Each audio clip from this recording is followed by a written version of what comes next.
Street number 8 లో ఈ ఘటన చోటు చేసుకుంది. పోస్ట్ మార్టం కోసం మృతదేహాలను గాంధీ హాస్పిటల్ కూడా తరలించారు.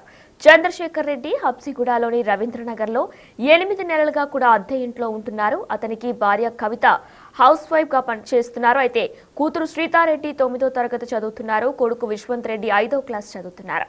చంద్రశేఖర్ రెడ్డి ప్రైవేట్ కాలేజీలో లెక్చరర్ గా పనిచేస్తున్నారు. 6 నెలల కిందటి నుంచి కూడా ఉద్యోగం మానేశారు. దీంతో ఆర్థిక ఇబ్బందులు తలెత్తినట్లు కూడా తెలుస్తుంది.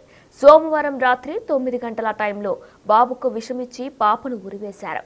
పిల్లలు ఇద్దరు చనిపోయారని నిర్ధారించుకున్న తర్వాత భార్యాభర్తలిద్దరూ కూడా చెరో గదిలో వెళ్లి ఉరివేసుకుని ఆత్మహత్య చేసుకున్నట్లు కూడా సిఐ రవీంద్ర నాయక్ కూడా తెలిపారు. ప్రస్తుతం వాళ్ళ కుటుంబ సభ్యులంతా కూడా కన్నీటి పర్యంతమవుతున్నారు. మొత్తం హబ్సిగూడలో ఈ తీవ్ర విషాదం నెలకొంది. అయితే ఆర్థిక ఇబ్బందులు, ఆరోగ్య సమస్యల వల్లనే చనిపోతున్నట్లు కూడా ఆ ఇంటి యజమాని చంద్రశేఖర్ రెడ్డి ఒక లేఖ రూపంలో కూడా రాసుకొచ్చారు.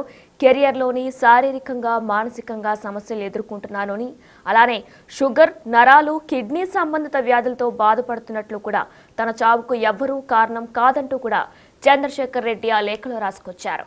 రైట్, ఇదే అంశానికి సంబంధించి కూడా కుటుంబ సభ్యులు కూడా మాట్లాడారు. ముఖ్యంగా చంద్రశేఖర్ రెడ్డి మావయ్య కూడా బిగ్ టీవీతో మాట్లాడారు. వారు ఏం మాట్లాడారో ఇప్పుడు ఒకసారి చూద్దాం.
అమ్మాయి నా బిడ్డ నాయన లక్షదారు చేసేది. ఇంక నిన్న మొన్న వస్తూనే ఉన్నాడు.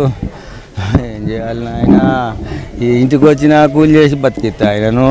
ఇట్లా చేస్తా ఆడపిల్లలను ఎవరన్నా చేస్తారా ఈ పాపం? వాయబ్బా, ఓ దేవుడా, ఇట్లా చేస్తుంది నాయన. నా బిడ్డను, నా పిల్లలను అక్కడ చేస్తుంది, నీవు అక్కడైపోతుంది. ఏంది నాయన? వాయబ్బో, ఇంత కూర. ఏం గొడవలు లేవు నాయన, గొడవలు లేవు, ఏం లేవు. మంచిగానే మా బిడ్డ ఏందో నా చెప్పపోయేది, ఏందో ఆమె కాపురం ఏందో ఆమె చూసుకుంటా పోయేది. ఏం చేయాలి ఆమెతోటి? వాయబ్బా, ఇంత అన్యాయం ఎవరికి జరగకూడదు దేవుడు, ఓ దేవుడా. ఈరోజు 9:30కి మా పోలీస్ స్టేషన్ నంబర్కి 100 డైల్ కాల్ రావడం జరిగింది. దాంట్లో ఏంటంటే ఇక్కడ హబ్సిగూడలో రవీంద్రనగర్ కాలనీలో ఒక ఫ్యామిలీ మొత్తం సూసైడ్ చేసుకుందని చెప్పేసి మాకు సమాచారం రాగానే మేము పోలీసులమంతా ఇక్కడ చేరుకొని లోపల ఇంట్లోకి పోయి విచారణ చేయగా దాంట్లో కొన్ని 2 లెటర్స్ దొరికినాయి. ఎవరైతే దీంట్లో డిసీజ్డ్ పర్సన్ చంద్రశేఖర్ రెడ్డి, ఈయనకు దాదాపు ఒక 42 సంవత్సరాలు ఉంటాయి. తర్వాత కవిత వీళ్ళ వైఫ్, ఈమెకు 25 ఇయర్స్ ఉంటుంది. ఈమె కూడా హౌస్ వైఫ్. ఈ చంద్రశేఖర్ రెడ్డి ఇంతకుముందు ప్రైవేట్ కాలేజీలో జూనియర్ లెక్చరర్గా చేస్తుండే. ఆ తర్వాత కొన్ని రోజుల క్రితం ఈయన జాబ్ మానేసిన తర్వాత ఈ ఫైనాన్షియల్ క్రైసిస్ ఏదో చాలా రోజుల నుంచి ఉన్నాయంట. సో ఆ సూసైడ్ నోట్లు ఏంటంటే, నాకు చాలా క్రైసిస్ ఉన్నాయి, అందుకోసం నేను నా ఫ్యామిలీతోటి సూసైడ్ చేసుకొని చచ్చిపోతున్నా అన్నట్టు కొద్ది ప్రాథమిక విచారణలో తెలిసింది. ఇప్పుడు కేసు కట్టేసి కేసు మీద దర్యాప్తు చేస్తాం. దీంట్లో నిజాలు ఫ్యూచర్లో ఇంకా మీకు తెలియపరుస్తాం.